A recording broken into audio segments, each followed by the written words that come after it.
Okay, picture this for a second. Sunshine on your skin, turquoise water just moments away, and the sheer luxury of having your own private pool at your villa in Phuket. Lovely. Maybe a quick dip before your morning coffee, feeling that tropical breeze. It's quite the appealing image, isn't it? Absolutely. And that's exactly the market we're diving into today. We're going to explore the luxury private pool villa scene in Phuket, Thailand, using this article you shared as our guide. Right. We want to give you a concise look at what's happening in this market. Perfect if you're, dreaming of that high-end lifestyle, maybe thinking about a holiday home, a permanent move, or even as an investment. Exactly. We'll try to break it down without overwhelming you with too much jargon or unnecessary detail. So let's start with the basics. Why Phuket? What makes it such a prime spot for luxury real estate? Well, its reputation almost precedes it, doesn't it? Phuket is just generally seen as this beautiful island destination that offers both luxury and comfort. Yeah, Paradise Island vibes, definitely. You immediately think beautiful scenery, comfort, luxury. And the article confirms there's a really wide variety of private pool villas available. It does. And the article breaks it down into a few categories. First up, it talks about these 3 to 4 bedroom luxury pool villas. They're framed as a real step up in lifestyle. A lifestyle upgrade, yeah. I like that phrase. Sleek designs, top-notch finishes, apparently. And location seems key, often near beaches and restaurants. That's a crucial point the article highlights. Buyers really need to consider where they want to be. Right on the beach. Or maybe set back a bit, somewhere quieter. Depends on your preference. And then there's the design and layout itself. Does it fit your lifestyle, your family? Do you entertain guests often? And the amenities, of course. Yeah. What's important to you? A huge pool, a home gym, maybe a cinema room. Priorities differ. Completely. It's really an investment in a way of life, as the article puts it. Waking up to amazing views, having your own pool, it's quite something. A dream, really. Okay, so then the article moves on to slightly larger places, luxury 3 to 5 bedroom private pool villas. Right. These are positioned as ideal for, say, growing families or people who host guests a lot or maybe need dedicated home office space. Makes sense.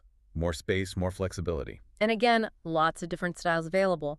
You might find modern minimalist places right next to more traditional Thai designs. Interesting. And the article mentions thinking about pool size and, importantly, the maintenance costs involved. Yes, that's a practical point. It even gives an example near Lane Beach, 3 bedroom villas with sustainable design features and modern amenities. Gives you a concrete idea. Okay, and what about brand new properties? The article touches on new 3 to 5 bedroom luxury villas too, right? It does. It talks about Phuket's property market being quite buzzy, with new developments popping up regularly. And the focus there seems to be on, well, modern designs again and those high-end finishes. Exactly. Lots of exciting styles and locations becoming available. But the article also flags some crucial things to watch out for with new builds. Like what? Well, the developer's reputation is a big one. You need to know who you're buying from. Also, how accessible is the location? And importantly for some, what's the rental income potential? Right, that investment angle again. And buying off-plan? Yeah, buying before it's built. The article mentions this. You might get a lower price, which is tempting. But there are risks, I assume. Definitely. Due diligence is absolutely essential. Getting good legal advice is crucial to protect yourself. Makes sense. Any mention of financing? Yes, apparently attractive payment plans and financing options are often available for these new builds, which can help. Okay, good to know. Now, the article seems to zoom in on specific areas. It calls Chiringtalay a hotspot. It does, and for good reason, it seems. Beautiful beaches nearby, great restaurants, a kind of relaxed but still sophisticated vibe. It's clearly very popular for luxury pool villas. So a blend of peace and quiet, but also convenience. Precisely. That seems to be the main appeal. And you get a mix of villa styles there too. Modern, traditional Thai. Proximity to Bang Tao Beach is a plus, and loads of dining options. On the practical stuff. The article notes the real estate market there is growing, and it's got easy access to shops, schools, hospitals, so it ticks a lot of boxes beyond just the luxury aspect. Got it. Okay, shifting gears. Kamala. The article mentions stunning ocean views there. Yes, Kamala seems to offer a slightly quieter atmosphere compared to some other areas, but still close enough to amenities. Known for its relaxed vibe. Exactly. And those infinity pools that just seem to merge into the Andaman Sea, pretty spectacular. Wow. Peace and quiet, amazing sunset views, close to Kamala Beach itself. Sounds like a haven. It certainly sounds appealing. Then the article takes us to Shillong. It's described as another growing hotspot. Okay, and why Shillong? Proximity, again, beaches, shopping, restaurants. But the focus here seems to be very much on modern luxury pool villas. Sleek, contemporary designs. Yeah, think open plan living areas, maybe smart home technology, and outdoor spaces really designed for entertaining. Interesting. And anything else unique about Shillong villas? The article notes an increasing trend towards energy-efficient designs, things like solar panels, rainwater harvesting. That's becoming more important for buyers. That's a great point. Okay, next up, Bang Tao Beach. Elegant pool villas. Yes, Bangtao has that upscale vibe. The villas there reflect luxury and privacy. Again, a mix of modern and traditional designs. What are the highlights there? Spacious layouts, lush gardens often feature, and a big draw is being close to the Laguna Phuket complex with all its facilities, plus easy access to Bangtao Beach itself. There's lots to do nearby. Definitely. World-class restaurants, boutique shops, even some vibrant nightlife. But the area itself manages to maintain a sort of tranquil atmosphere within the villa enclaves. Nice balance. And Surin, known for its beautiful beach too, right? Absolutely. Shuren's got that reputation for being quite chic, upscale. And the infinity pool villas there, they offer stunning views and top-tier amenities. So for Surin, the key considerations are? The article reiterates things like, how close do you want to be to the beach? What kind of view are you after sea view, sunset view? And specific amenities, like maybe an in-villa gym or spa. And typically, what kind of villas are we talking about in Surin? Usually 3 to 5 bedrooms, sometimes more. Those signature infinity pools with views are common.